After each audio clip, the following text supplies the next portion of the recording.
Maria, you have made a really open and honest documentary about struggling with depression, struggling with anxiety.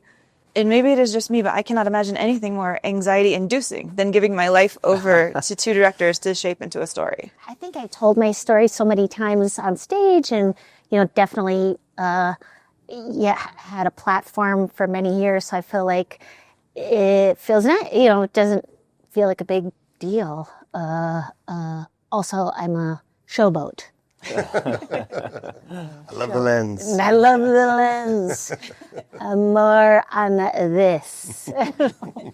But is it true, this mention that we hear in the film, that, Judd, you were chasing Maria for a long time trying to get her to say yes? And maybe we can print the legend that, Neil, you're the one who convinced her to say yes, because you have your own history of doing documentaries on No, it was Judd. Judd called me on a Sunday and said, you want to go over there? And on a Monday or Tuesday, we went there and he said, bring your camera and we'll just start.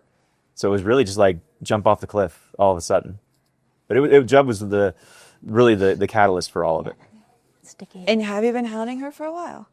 I think there were a couple of short chats, like, would you ever consider doing something like that? And then we just bum rushed her. Yeah.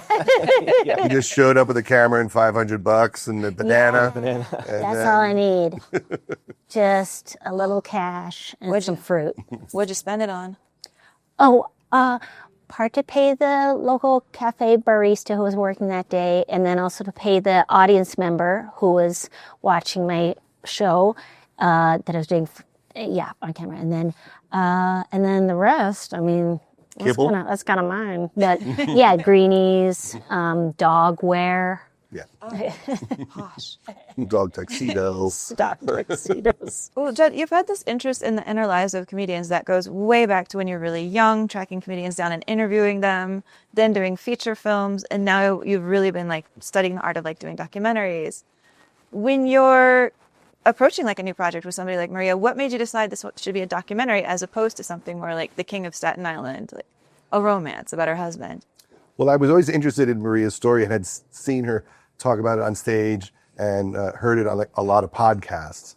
And I just thought it was a remarkable life, and she turned it into such hilarious art that it felt like I wish this was all in the same place. I wish this story all existed with the amazing stand-up, because it just felt like it would be something special if she allowed us to follow her around for a while. Do you like to watch your old footage? Oh God. All these haircuts, so many haircuts. Oh my, so many haircuts. So many colors. Yeah, so many. I feel a little slightly, because when you see yourself not be as good at your job in the beginning and go, oh God, when am I going to get better? And hopefully I'm still getting better. We don't know. But so it's a little hard, but it's okay. I'm very good looking, so it's.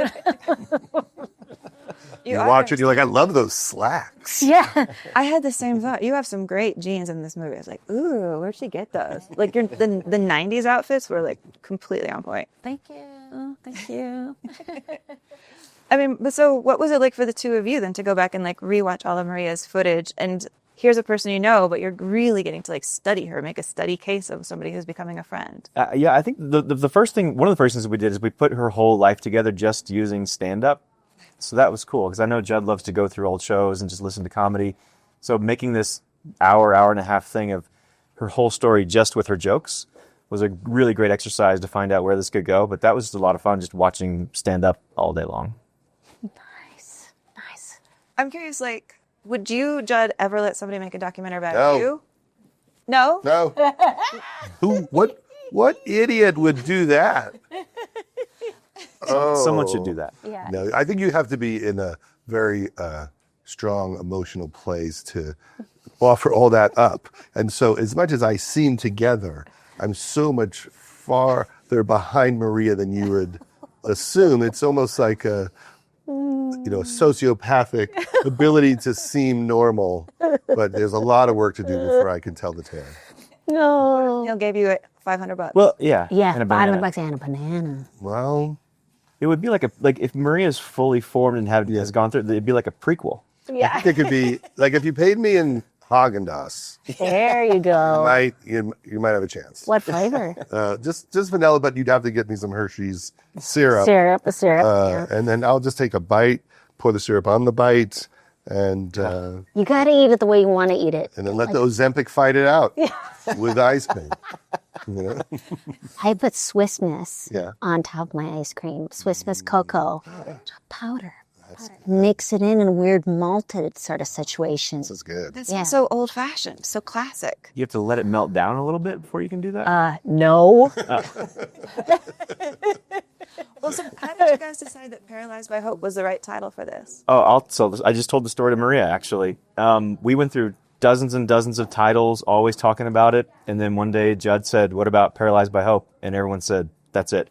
And it was the last time we talked about it. What were the other ones? There's a laundry list. There's a a lot, mostly material, mostly stuff from your act. But that was the one where everyone said, yeah. Well, you used the best name in the past, which was a punchline to one of your jokes, which was weakness is the brand. Oh, yes. And we wished we could have just taken it again. But we couldn't. James Les, the editor, was desperate to call it Mini Muffin Monday.